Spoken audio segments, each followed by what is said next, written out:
photos and things. I mean, I think that there's a potential for more sophisticated uses of media. So, as RP mentioned, I offered classes here teaching media literacy. No one signed up for them because people were interested in learning about gardening, which I absolutely respect. At the same time, I feel like we have to learn how to garden, but we also have to learn how to deconstruct the system that we're living in.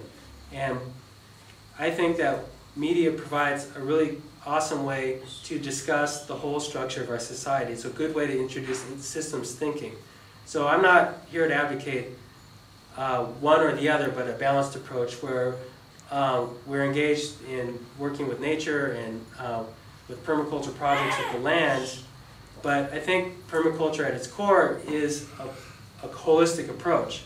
And so I'm very interested in introducing ways of making media more ecological, and also in terms of content, but also in how we use it. As I've been working with the media literacy people, word got out that I worked a lot with Native Americans, and I was invited by the MacArthur Foundation to write a chapter on digital media for Native Americans. And when they approached me, I think that they were expecting me to do something along the lines of, they don't have access, isn't that crappy? Or the digital divide argument, you know, that some people have access, some people don't, and this is a problem. And I agree it's a problem that poor people and people outside of what we call, we're in the core, and then there's the people who live in the periphery who don't have access. I agree, that's a problem. However, I didn't want to write an essay about that. I wanted to write an essay about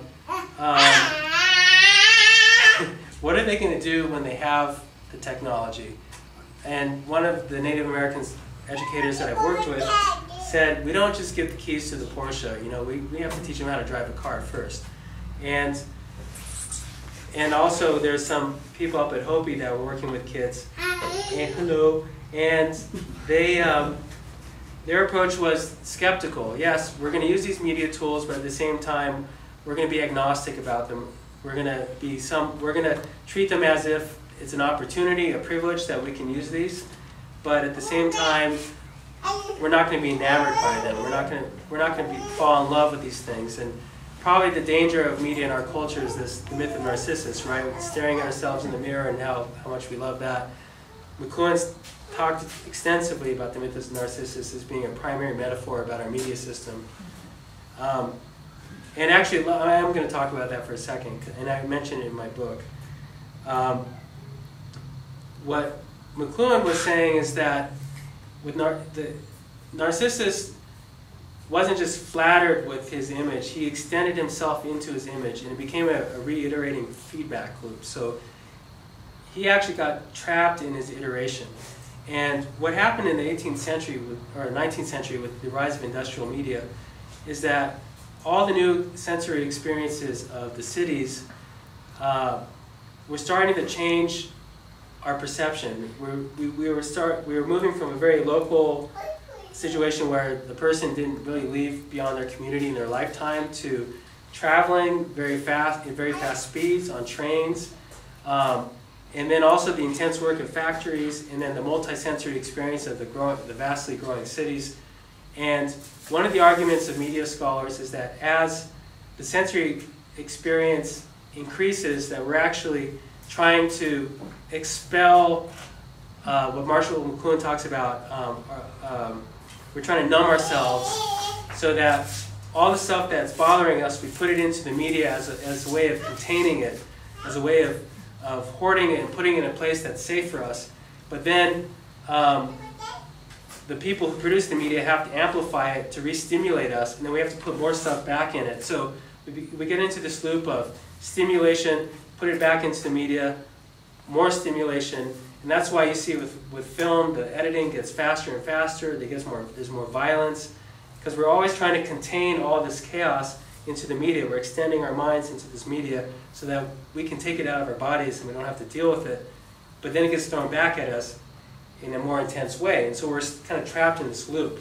That's one of the things I talk about in my book, is that we need to jump out of this loop. And part of the problem that I found with dealing with media education is that it was staying in this loop of stimulus because they were just bringing, and I think maybe this is gerrymander's critique, is that we're bringing in the media, we're talking about it, we're stimulating them, but we're not taking them outside of this cognitive relationship with the media.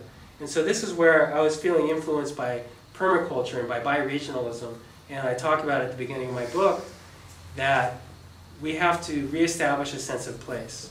So we're in this new postmodern reality where our minds are being scattered all over the planet, our jobs are being scattered all over the place, but we still live somewhere and we still actually have a reality where our bodies are at. So one of the things I talk about in my book is reintroducing the notion of community into media education, so that,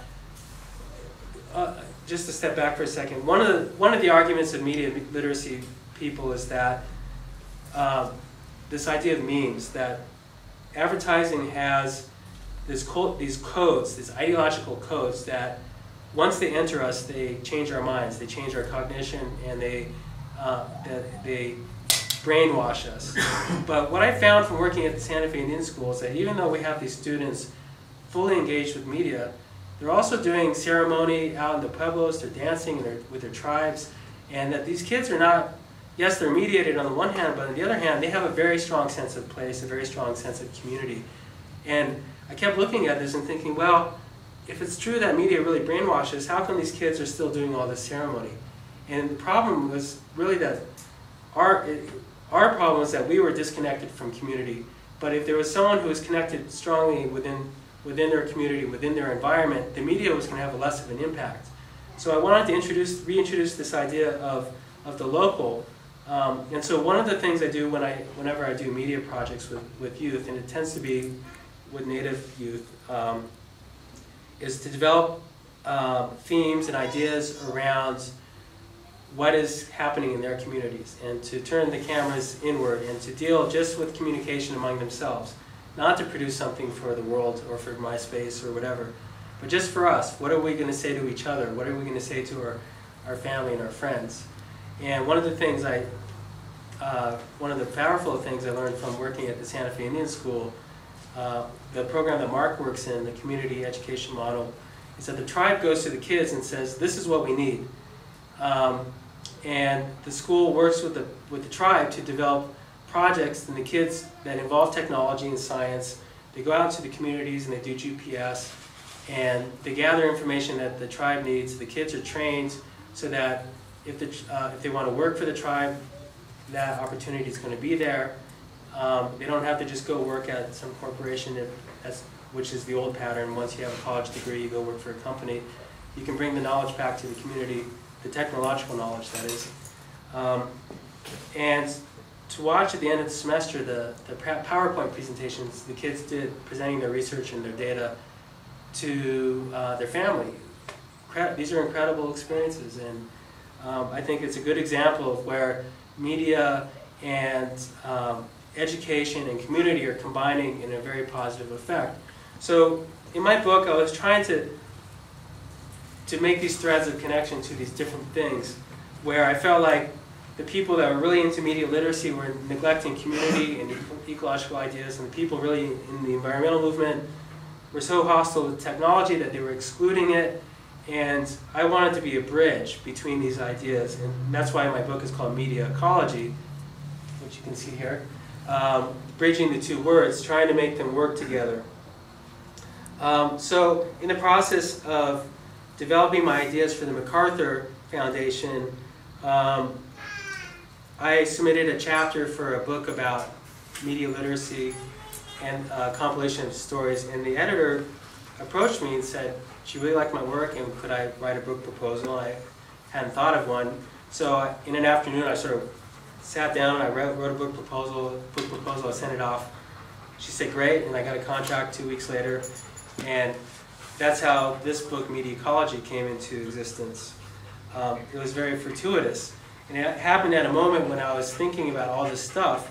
So in a certain way, the book became an extension of my essay for the MacArthur Foundation, because I had to think about, well, what am I really advocating if I'm saying that, okay, Native youth deserve to be educated like everyone else. They need to They deserve to know how to access the system and the tools that are available to all the other students in the world. But am I doing a disservice by just saying, yeah, let's get some computers and learn how to use them? Or should I look at the issue much deeper and find out a way to connect the technology with their reality? And I was a little self-conscious, me not being Native American, but at the same time, I had spent so many years working in a Native American environment and